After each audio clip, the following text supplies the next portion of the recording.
గందరగోళం నెలకొంది. PCC president గా మహేష్ కుమార్ గౌడ్ నియామకమై దాదాపుగా 16 నెలలవుతుంది. ఇంతవరకు కమిటీలు ఏర్పాటు కాలేదు. ఇప్పటి వరకు వర్కింగ్ ప్రెసిడెంట్లను ప్రకటించలేదు. రేవంత్ పీసీసీ చీఫ్ గా ఉన్న సమయంలో వర్కింగ్ ప్రెసిడెంట్స్ గా జగ్గారెడ్డి, అజారుద్దీన్, గీతారెడ్డి, అంజన్ కుమార్ యాదవ్ అప్పట్లో ఉన్నవారే కొనసాగుతున్నారు. అధ్యక్షుడు మారితే ఆటోమేటిక్ గా పూర్తి కార్యవర్గం రద్దవుతుంది. ఇప్పటి వరకు వర్కింగ్ ప్రెసిడెంట్స్ ను అధికార ప్రతినిధులను నియమించలేదు. పూర్తి స్థాయి కమిటీలను ఏర్పాటు చేయాలంటున్నాయి పార్టీ వర్గాలు. పార్టీకి కీలకమైన వర్కింగ్ ప్రెసిడెంట్స్ ను అధికార ప్రతినిధులను వెంటనే నియమించాలని డిమాండ్ చేస్తున్నారు.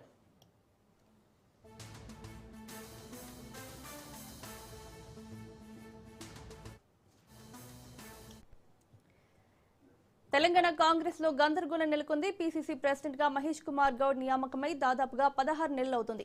ఇంతవరకు కమిటీలు ఏర్పాటు కాలేదు. ఇక ఇదే విషయానికి సంబంధించి మరిన్ని అప్డేట్స్ మా ప్రతినిధి, మా బ్యూరో చీఫ్ రాజ్రెడ్డి లైవ్ లో అందిస్తారు. రాజ్రెడ్డి, పీసీసీ అధ్యక్షుడిగా మహేష్ కుమార్ గౌడ్ నియామకమై 16 నెలలు గడుస్తుంది. 16 నెలలు గడుస్తున్న నేపథ్యంలో ఇప్పటికీ కేవలం పీసీసీ ప్రధాన కార్యదర్శులు, పీసీసీ ఉపాధ్యక్షులు మాత్రమే నియమించారు. ఇకపోతే పీసీసీ వర్కింగ్ ప్రెసిడెంట్లను కానీ అదేవిధంగా పీసీసీ అధికార ప్రతినిధులు కానీ నియమించలేదు. రేవంత్ రెడ్డి పీసీసీ అధ్యక్షుడిగా ఉన్నప్పుడు ఎవరైతే పీసీసీ వర్కింగ్ ప్రెసిడెంట్లుగా ఉన్నారో అదేవిధంగా రేవంత్ రెడ్డి పీసీసీ అధ్యక్షుడిగా ఉన్నప్పుడు పీసీసీ అధికార ప్రతినిధులుగా ఎవరైతే ఉన్నారో వాళ్ళే కొనసాగుతున్నారు. అయితే ఇందులో డిస్కషన్ చేయవలసిన అంశం ఏంటి అంటే పీసీసీ అధ్యక్షుడు మారితే కంప్లీట్గా పీసీసీ కమిటీలంతా కూడా రద్దయిపోయినట్టు కొత్త కమిటీలు వేయవలసిందే. అయితే కొత్త కమిటీలు వేసే వరకు కూడా వాళ్ళు తాత్కాలికంగా కొనసాగే అవకాశం లేదు. వన్స్ కమిటీ రద్దయితే ఖచ్చితంగా వాళ్ళ పదవులు పోయినట్టే. పీసీసీ అధ్యక్షుడు మారితే కొత్త అధ్యక్షుడు వస్తే కొత్త కమిటీలు వేసుకోవాల్సిందే. అయితే అందులో భాగంగానే వైస్ ప్రెసిడెంట్లు వేశారు, జనరల్ సెక్రటరీని నియమించారు, కానీ వర్కింగ్ ప్రెసిడెంట్లు నియమించలేదు. అయితే వర్కింగ్ ప్రెసిడెంట్లు రేవంత్ రెడ్డి టర్మ్లో ఎవరైతే ఉన్నారో జగ్గారెడ్డి కానీ, అంజన్ కుమార్ యాదవ్ కానీ, గీతారెడ్డి కానీ, అజారుద్దీన్ వాళ్ళే మళ్ళీ కూడా వర్కింగ్ ప్రెసిడెంట్లుగా కొనసాగుతున్నారు. అయితే వర్కింగ్ ప్రెసిడెంట్లను ఏఐసిసి నియమించలేదు. ఈ యొక్క నేపథ్యంలో వాళ్ళు వర్కింగ్ ప్రెసిడెంట్లకు కొనసాగవచ్చా అంటే టెక్నికల్గా చూస్తే మాత్రం కొనసాగరాదు. అయినా కానీ ఇప్పుడు ఏ కార్యక్రమంలో పాల్గొన్నా కానీ ఎక్కడ పాల్గొన్నా కానీ వర్కింగ్ ప్రెసిడెంట్లుగానే వాళ్ళని సంబోధిస్తూ ఉన్నారు. అయితే వర్కింగ్ ప్రెసిడెంట్గా ఉన్నటువంటి అజారుద్దీన్ ఇప్పుడు ప్రస్తుతం మంత్రిగా కొనసాగినా మొన్నటి వరకు ఆయనను కూడా వర్కింగ్ ప్రెసిడెంట్గానే సంబోధించారు. ఈ యొక్క నేపథ్యంలో ఇక పీసీసీ మారినా కానీ పీసీసీ కమిటీలు రద్దు కాలేదు. మళ్ళీ కొత్త కమిటీలను అంటే రెండే చేశారు. ఒకటి జనరల్ సెక్రటరీలు, వైస్ ప్రెసిడెంట్లు, మిగతా అన్నీ కూడా అట్లే ఖాళీగా ఉన్నాయి. అయితే అధికార ప్రతినిధులు కూడా పాత అధికార ప్రతినిధులు ఎవరైతే ఉన్నారో జంబో కమిటీ ఏదైతే ఉందో ఇప్పటికి కూడా అదే కొనసాగుతుంది.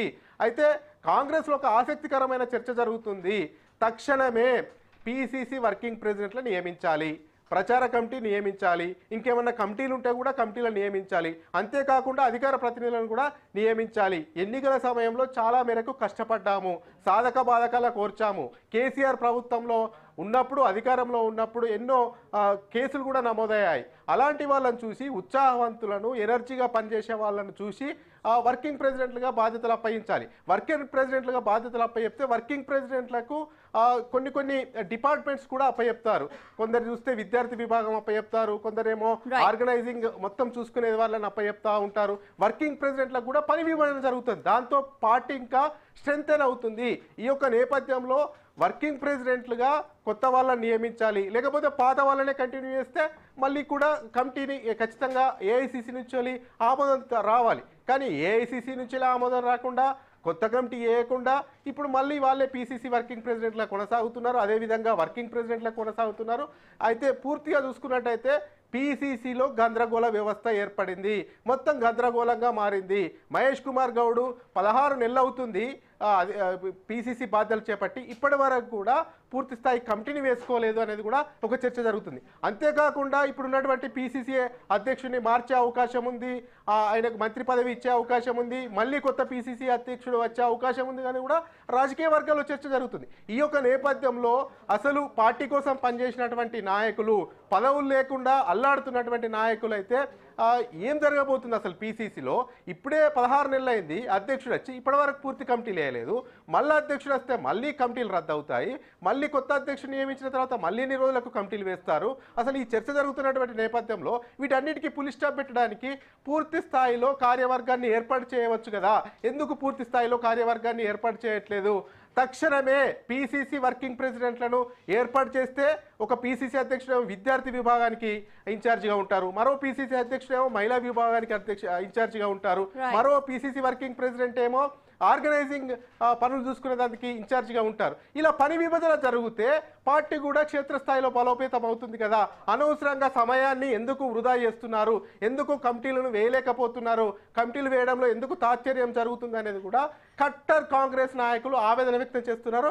మొత్తానికి ఏవైతే పెండింగ్లో ఉన్నాయో పీసీసీ పదవులన్నింటినీ కూడా భర్తీ చేయాలని కూడా పార్టీ వర్గాల నుంచి పెద్ద ఎత్తున డిమాండ్ వ్యక్తమవుతున్నటువంటి పరిస్థితి కనబడుతుంది. Mounika. Right Raj Reddy, thank you.